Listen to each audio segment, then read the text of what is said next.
What is up, Packers fans, and welcome back to another episode of Packer Report TV. I am your host and the publisher of that very website, Ross Uglum, today with the once again the Ray Nitschke homage shirt. Check out the link in one of these days. I'll actually tap the H the right way. Check out the link right here in the video description. Check it out on the podcast description as well. They have awesome Packers stuff. They really do. They also have some sweet stuff in the pro shop. But if you go to the pro shop, your boy doesn't get a cut. So follow my link. Very excited to be talking about Carrington Valentine today. CV was a guy where, there's a lot of memes out there like this, but I mean, as soon as the draft was over, like, all right, well, here we go. It's on him now. I mean, I was very much, especially now that Jordan Morgan is a guard, and I've been asked on X, Twitter, whatever you want to call it. I've been asked, right, like, hey, now that Jordan Morgan is a guard, how do you feel about Green Bay just hammering non-premium positions in this past draft? Good and bad. Good and bad. I wouldn't do that, right? Like, I thought Green Bay should take a corner. I did. I was clear about that. Certainly, if they feel like Jordan Morgan is going to play guard, I would have taken Kool-Aid. I would have taken Cooper DeJean. I would have done a lot of things, but they didn't, and that's fine. With that said, for them to go, and this might not be forever, okay? Might not be forever, but for them to go guard, off-ball backer, safety, running back, off-ball backer, safety, with as much draft capital as they had finally pieced together from the Aaron Rodgers trade, that was crazy. Right? That was crazy. And look, what rooms needed to be addressed? They hammered premium positions, the other years. Wide receiver got hammered. Pass rusher got hammered. Valentine Van Ness, Wyatt Van Ness, that got, all sorts of love. They went plenty after, obviously, they just took Stokes, right? Not just took, but I mean, he was a first round pick. Like they went pretty hard after the premium positions. Taking a wide receiver, taking, Christian Watson high, right? Taking Lucas Van Ness high, taking Devontae Wyatt high. They went after, kind of some of those spots, and theoretically, right, did it with Jordan Morgan, but if he's going to play guard, yeah, I mean, it is a thing. Anyway, we're getting on a little bit on a non-premium position tirade, but part of that draft, and I want to be clear, I don't view Kalen King as a corner. Kalen King's a nickel. Said it as soon as he slipped past like round 3, I knew he was going to be a nickel, and then when he got to Green Bay, I knew he was going to be a nickel. Kalen King is a nickel back, which is a different position than cornerback.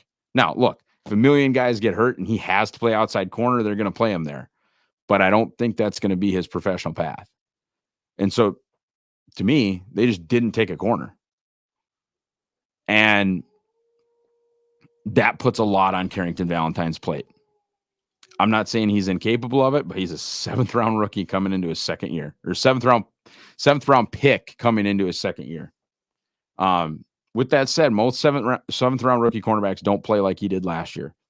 Okay, he got picked on a little bit, but a lot of corners get picked on. A lot of young corners get picked on. You could go back and of course, there's guys that just never worked out, like Jeff Okudah or other corners like that, right? There's highly drafted corners that get just picked on and they never make it back. And then there's ones that do. And there's ones like Sauce Gardner who don't get picked on and are good immediately and still good and just getting better. But corners tough. It's not instant all the time. And there are corners that get beat up as rookies that make it. And I think that's what you're looking for CV. And I'm not even necessarily saying that he got beat up.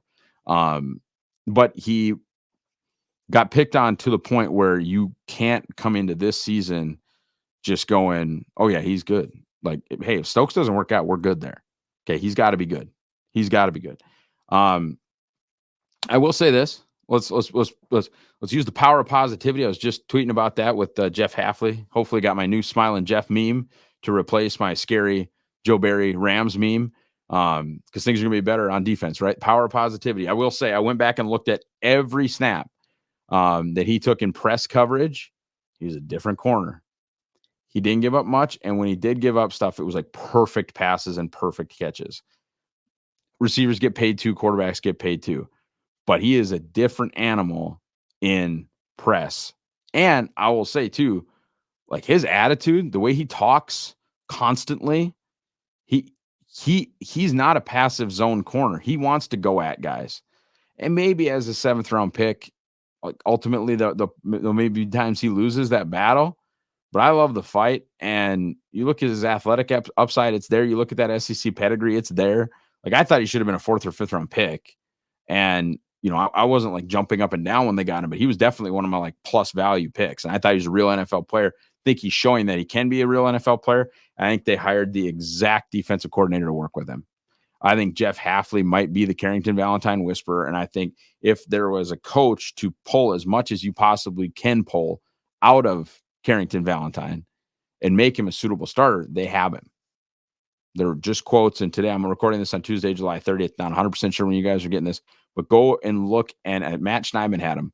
Go look at the quotes from Jair Alexander. I know we're talking about CV, but go look at the quotes from Jair Alexander talking about Jeff Hafley and the fact that he's a DB's coach and the fact that these guys can have real conversations, not just about football, but like he's connecting with these D-backs in a way that Joe Barry just never did. And I'm not going to dump more dirt on the grave of Joe Barry. I do plenty enough of that in kind of a joking manner on Twitter. But in all seriousness, he is a great defensive backs coach. I don't know if he's going to be a great coordinator. I know he managed some awesome defensive backfields in San Francisco, put together one of the greatest college defensive backfields of all time at Ohio State. And at BC, he just kind of did what he could do. Although he got Elijah Jones drafted pretty high for like a 25-year-old too. I mean, he did work at BC with defensive backs. So I think that might be a great fit, CV with Jeff Hafley.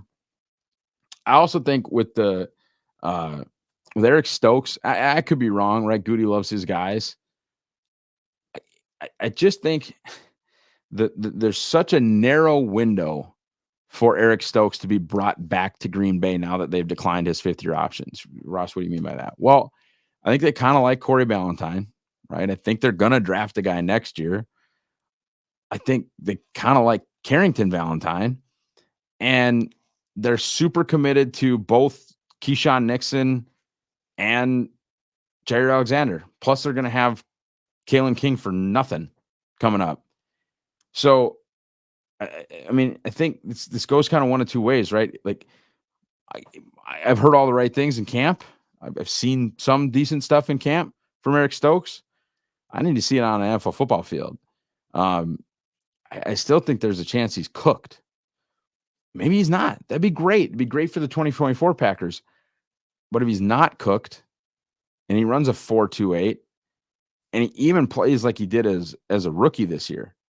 So you have a really, really good rookie season, 2 lost years, and a really, really good 4th season. A 1st-round corner from Georgia that runs a 4.28 that played well in his 4th year is going to get paid. So if Eric Stokes plays really, really well, he's not coming back to Green Bay. Because Brian Gutekunst is going to look at his roster and go, I mean, we've got Valentine, we've got Ja, we've got Keyshawn, we've got Kalen King.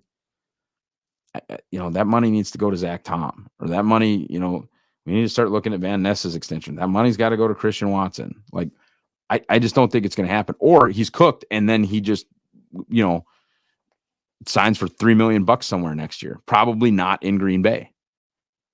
So this conversation is about 2024, but there are 2025 implications.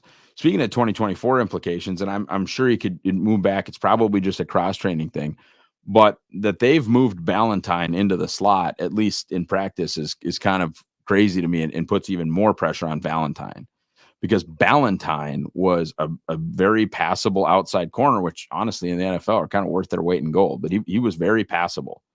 And to that end, I think it was it's important for Valentine to play well if Stokes struggles, if they're going to move Valentine inside. And I think that's a move that can probably be undone as quickly as it is done. But who knows? They might have just gotten thinner at outside corner. I think if Stokes, and also I will say, obviously, if Stokes ends up being, cooked, Valentine not only needs to work his way into being a starter in 2025 when they would let a good Stokes walk, he needs to be able to play from across from Jair in 2024 if Stokes gets hurt again or can't play.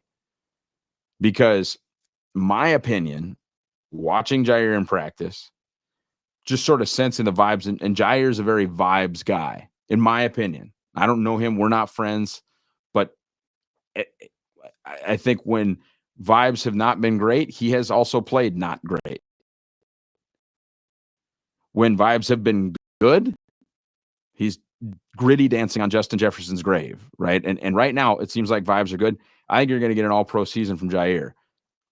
With that said, and by the way, I'm going to give that credit to Jeff Hafley. With that said, if Jair is going to play as well as I think he is, teams are going to go at Keyshawn Nixon, but teams are also going to go at the other corner. If that's Eric Stokes, if that's Carrington Valentine, they're going to get targets. And so that guy can't suck. The name of the game here, once again, is 5 guys that have to be good. If Jair is going to play the way I think he's going to play, the corner across from Jair has to be good. And right now, I think that player has a decent chance of being Carrington Valentine. Now, you go to camp, you watch them play, you watch who runs out with that first team defense. By God darn it, it's Eric Stokes. Carrington Valentine runs out there with the 2s. I don't know if that's going to be the case from a snap count perspective at the end of the season. I'm putting the chance that Stokes just is done on the table. I'm putting Stokes' injury history on the table. And frankly, I'm just putting the talent level of Carrington Valentine on the table as well, because people forget, like, a healthy Stokes was bad at the beginning of year 2. I'm not completely bought in that even if he got back to 100%, he's some elite NFL player. Good rookie year, kind of gross second year before he got hurt. So I'm not all in on the Eric Stokes train. I hope it works out well. We'll talk about this in the next one.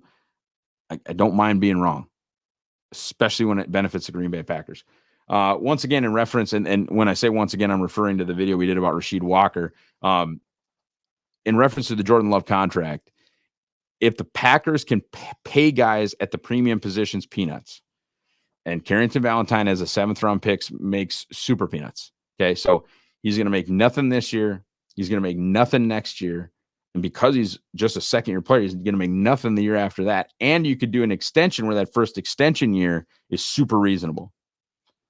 So you have some really good cost-controlled years of potentially like a 6-foot-tall, athletic press man corner to pair with Jeff Hafley. And if he works out well, it's going to work out well for the Green Bay Packers.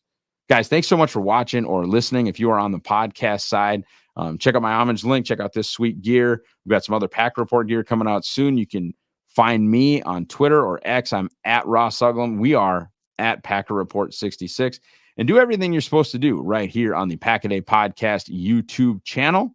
Like, subscribe, and click the bell to get the notifications so that you can get all of that Packers content that you require. Have a great rest of your day, guys. Go Pack, go.